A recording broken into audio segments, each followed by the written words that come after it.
El Evangelio de Marcos es un libro de la Biblia sobre la vida de Jesús. La tradición más antigua y confiable nos dice que fue escrito por un hombre llamado Juan Marcos. Marcos no simplemente tomó al azar un montón de historias acerca de Jesús y las puso juntas. Él diseñó este libro para abordar algunas preguntas muy específicas acerca de si Jesús era o no el Mesías judío. Paremos ahí, porque este es un término con el que muchas personas, como yo, no están familiarizadas. El Mesías era una figura de un rey, en ocasiones llamada el Hijo de Dios, que Israel estaba esperando para venir y establecer un reino aquí en la tierra.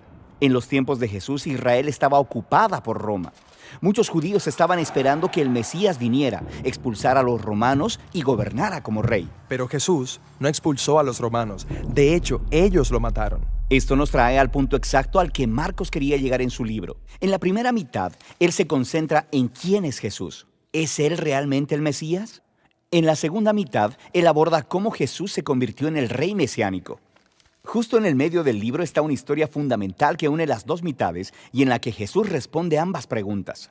Ok, hablemos de la primera mitad del libro. ¿Quién es Jesús?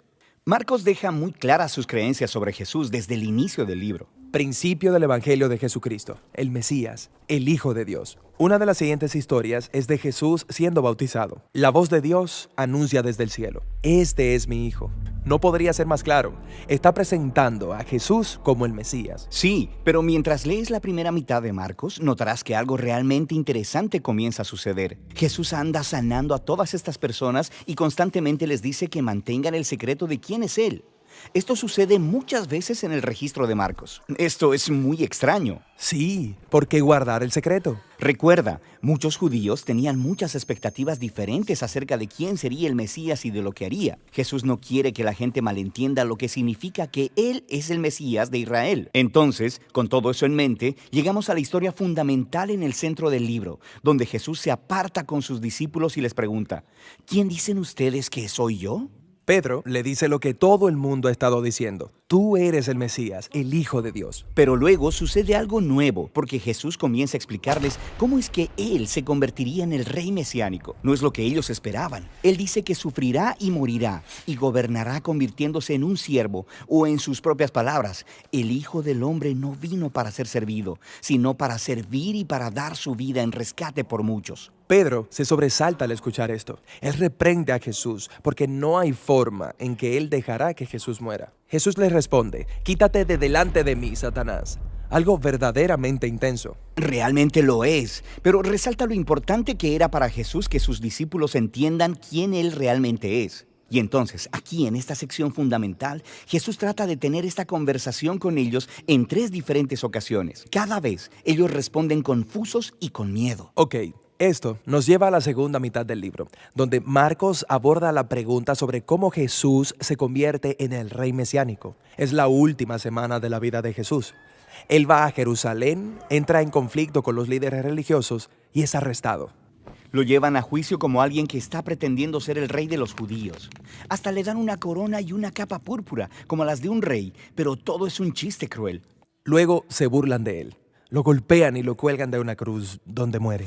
Es aquí, en esta escena crucial, donde nos encontramos con un nuevo personaje. Un soldado romano. Quien de pronto comprende todo lo que está pasando. Él dice: ciertamente este es el Hijo de Dios. ¡Qué locura! Es un enemigo quien primero lo entiende todo, que el rey mesiánico de Israel es Jesús, el crucificado. Esa es la estructura del libro de Marcos, pero el libro no termina con Jesús muerto en la cruz. No, al tercer día, unas mujeres van a visitar la tumba de Jesús y la encuentran vacía.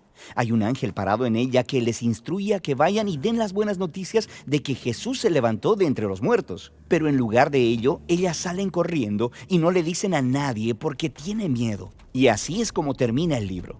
Lo cual es un final abrupto. Sí, es tan abrupto que escribas posteriores le agregaron un final que da cierre a la narración. Encontrarás que esa porción en tu Biblia tiene una nota al pie que indica que fue añadido mucho tiempo después. Pero Marcos es un narrador brillante. Él intencionalmente concluyó el libro de manera abrupta. A través de todo el libro, los discípulos han estado confundidos con el plan de Jesús de entregar su vida, con la historia en medio del libro y ahora con el final. Y es como si Marcos estuviera reconociendo cuán abrumadora es esta declaración de Jesús. Él quiere que tú, el lector, luches con ella por ti mismo. ¿Es este Jesús crucificado el Mesías que han estado esperando?